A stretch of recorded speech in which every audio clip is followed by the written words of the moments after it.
ಕರ್ನಾಟಕ ರಾಜ್ಯದಲ್ಲಿ ಈಗ ಪರ್ವ ಪ್ರಾರಂಭ. ವಿಜಯೇಂದ್ರ 28ರವರೆಗೆ ಆದೇಶ. ನೋಡ್ರಿ, ರಾಜ್ಯ BJP ಅಧ್ಯಕ್ಷನಾಗಿ ವಿಜಯೇಂದ್ರ ಯಾವಾಗ ಅಧಿಕಾರ ತಗೊಂಡ 28ರವರೆಗೆ ಮುಂದಿನ ಚುನಾವಣೆ ವಿಜಯೇಂದ್ರನ ನೇತೃತ್ವದಲ್ಲಿ ನಡೆಯೋದು. ಕರ್ನಾಟಕ ರಾಜ್ಯದ ಯುವಕರು ಇವತ್ತು ತೈ ಕುಣಿಯಾಕತ್ತಾರ. ಒಬ್ಬ ಮಾತ್ರ ಗಾಬರಿ ಆಗ್ಯಾನ. ಅವನಂತೂ ಹಿಂದೂ ಇಲ್ಲ ಮುಂದೂ ಇಲ್ಲ, ತೋಟು ಬೀಳುವುದಿಲ್ಲ, ನಾ ಇದರ್ಕ ನಾ ಉದರ್ಕ, ಆ ಪರಿಸ್ಥಿತಿ ಆಗೈತಿ. ಅವನ ಹೆಸರೇ ಯಾಕೆ ಹೇಳೋದು, ಇನ್ನು ನಮಗೂ ನಾಚಿಕೆ ಬರಾಕತ್ತೈತಿ. ಆ ವ್ಯಕ್ತಿ ಬರೀ ಮತಾಂಧ ಜಾತಿ ಕಲಹ, ಹಿಂದೂ ಮುಸ್ಲಿಂ ಮಂದಿರ ಮಸೀದ್ ಬಿಟ್ಟರೆ ಏನೂ ಇಲ್ಲ. ಇದೇ ಕರ್ನಾಟಕ ರಾಜ್ಯದಲ್ಲಿ ಇವತ್ತು ದಕ್ಷಿಣ ಭಾರತದಲ್ಲಿ ಭಾರತೀಯ ಜನತಾ ಪಕ್ಷ ತಂದಂಥ ಪಿತಾಮಹ ಅಂದರೆ ಯಡಿಯೂರಪ್ಪ ಎಂದು ಜಾತಿ ಮಾಡಲಿಲ್ಲ, ವಿಜಾತಿ ಮಾಡಲಿಲ್ಲ. ತನ್ನ ಕ್ಷೇತ್ರದಲ್ಲಿ 60,000 ಮುಸಲ್ಮಾನರಿದ್ದರೆ ಅವರ ಇಫ್ತಾರ್ ಕೂಟದಲ್ಲಿ ಮತ್ತು ಅವರ ರಂಜಾನ್ ಬಕ್ರೀದ್ ಹಬ್ಬದಲ್ಲಿ ಶುಭಾಶಯ ಕೋರಿ ಟೊಪ್ಪಿಗೆ ಹಾಕಿ ಊಟ ಮಾಡಿದ್ದು, ಶಾವಿಗೆ ತಿಂದಿದ್ದು ನೋಡಿದಿರಿ. ಎಂದೂ ಜಾತಿಯ ಬಗ್ಗೆ ಮಾತನಾಡಲಿಲ್ಲ ಇದೇ ಯಡಿಯೂರಪ್ಪ.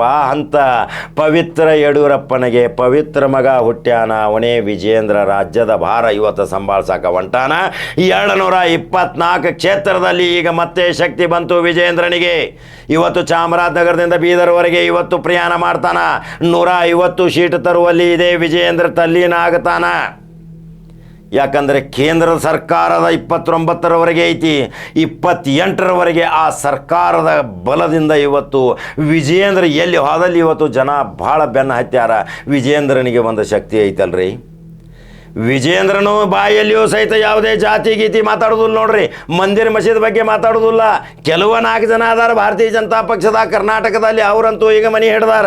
ಇನ್ನು ಮುಂದೆ 28ಕಂತೂ ಜೀವನ ಪರ್ಯಂತ ಅವರು ಮನೆ ಹಿಡಿತಾರೆ. ಅವ್ರಿಗೆ ಯಾವ ಸಲಾಮ್ ಹಿಡಿಯೋದಿಲ್ಲ. ಇಲ್ಲಿ ಉತ್ತರ ಕರ್ನಾಟಕದಾಗ ಒಬ್ಬ ಅದಾನ, ದಕ್ಷಿಣ ಕರ್ನಾಟಕದಾಗ 3 ಅದಾರ. ಅವ್ರಿಗೆ ಬರೇ ಬೆಳಿಗ್ಗೆ ಎದ್ದ ತಕ್ಷಣ ಬರೀ ಸಾಬ್ರನ್ನ ಬೇಯುವುದು ರೀ. ಆ ಜಾತಿಯವ್ರನ್ನ ಬೇಯುದು, ಈ ಜಾತಿಯವ್ರನ್ನ ಬೇಯುದು, ಆ ಜಾತಿಯವ್ರನ್ನ ಬೇಯುದು. ಬರೀ ಜಾತಿಗಳ ಮಧ್ಯದಲ್ಲಿ ಕಲಹ ಏರ್ಪಟ್ರೆ ಯಡಿಯೂರಪ್ಪ ಅಂಥದ್ದು ಕೆಲಸ ಯಾವಾಗಲೂ ಮಾಡಲಿಲ್ಲ. ಇದೇ ಯಡಿಯೂರಪ್ಪ ಕರ್ನಾಟಕ ರಾಜ್ಯದಲ್ಲಿ ಭಾರತೀಯ ಜನತಾ ಪಕ್ಷ ಬಂದಾಗ ಮುಸಲ್ಮಾನ ಮಂತ್ರಿ ಇಲ್ಲ ಅಂತ ವಿಚಾರ ಬಂತು. ಕೇಳ್ರಿ, ಭಾಳ ಇಂಪಾರ್ಟೆಂಟ್ ಸುದ್ದಿ ಹೇಳಾಕತ್ತಾನೆ, ಇವತ್ತೆಲ್ಲರೂ ಕೇಳಲೇಬೇಕು. ಮುಸಲ್ಮಾನರು ಕ್ಯಾಬಿನೆಟ್ ದರ್ಜೆ ಮುಖ್ಯಮಂತ್ರಿ ಇಲ್ಲ. ಇವತ್ತು ಕರ್ನಾಟಕ ರಾಜ್ಯದಲ್ಲಿ ನನ್ನ ಮಾತಿಗೆ ಮುಸಲ್ಮಾನರು ಓಟ್ ಹಾಕಿ ಇವತ್ತು ಭಾರತೀಯ ಜನತಾ ಪಕ್ಷ ಕರ್ನಾಟಕ ರಾಜ್ಯದಲ್ಲಿ ಸರ್ಕಾರ ತಂದರು. ಆದರೆ ಮುಸಲ್ಮಾನ ಮಂತ್ರಿ ಇಲ್ಲ ಅಂತ ವಿಚಾರ ಮಾಡಿದಾಗ ನೇರವಾಗಿ ಪ್ರೊಫೆಸರ್ ಮಮತಾಜ್ ಅಲಿ ಖಾನ್ ಮನೆಗೆ ಹೋಗ್ತಾರೆ ಇದೇ ಯಡಿಯೂರಪ್ಪ. ನೇರವಾಗಿ ಮಮತಾಜ್ ಅಲಿ ಖಾನ್ ಮನೆಗೆ ಹೋದ ತಕ್ಷಣ ಅವರನ್ನು ಕರ್ಕೊಂಡ್ಬರ್ತಾರೆ. ಅವ್ರು ಯಾವುದೇ ಅಧಿಕಾರಿ ಇದ್ದಿರಲಿಲ್ಲ. ನೇರವಾಗಿ MLC ಮಾಡಿ ಅಲ್ಪಸಂಖ್ಯಾತರ ಮಂತ್ರಿ ಮಾಡಿದಂಥ ಧೀಮಂತ ನಾಯಕ ಅಂದರೆ ಕರ್ನಾಟಕ ರಾಜ್ಯದ ಯಡಿಯೂರಪ್ಪ ಮಗನಿಗೆ ಇವತ್ತು ರಾಜ್ಯದ ಮುಸಲ್ಮಾನರು ಇವತ್ತು ಬೆಂಬಲ ಕೊಡ್ರಿ. ಯಾಕಂದರೆ ವಿಜಯೇಂದ್ರ ಯಾವಾಗಲೂ ಅಜಾತ ಶತ್ರು, ಜಾತಿ ವಿಜಾತಿಗಳ ಬಗ್ಗೆ ಮಧ್ಯ ಕಲ ಗೋಡೆ ಬೆರಕ ಸಹಿತ ಬಿಡಿಸುವುದಿಲ್ಲ.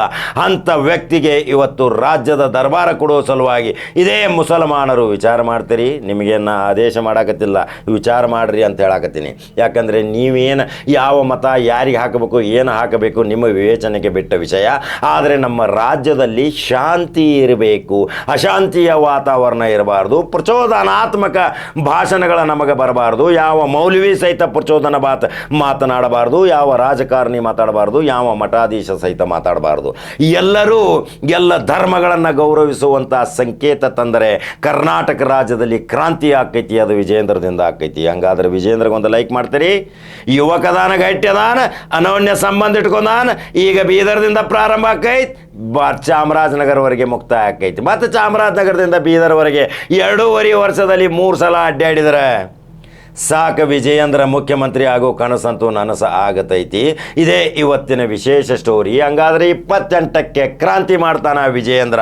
ಯೂಟ್ಯೂಬ್ದಾಗ ಬಿಡ ನೋಡ್ರಿ, ಕಡಕ ಜವಾರಿ ಕಾಕ ಹೇಳಿದ್ದು. ಮತ್ತೊಂದು ಕಡಕ ಜವಾರಿ ಸುದ್ದಿಯೊಂಗ ಬರ್ತೀನಿ. ಫೇಸ್ಬುಕ್ ಫಾಲೋ ಮಾಡ್ರಿ. ನಮಸ್ಕಾರ.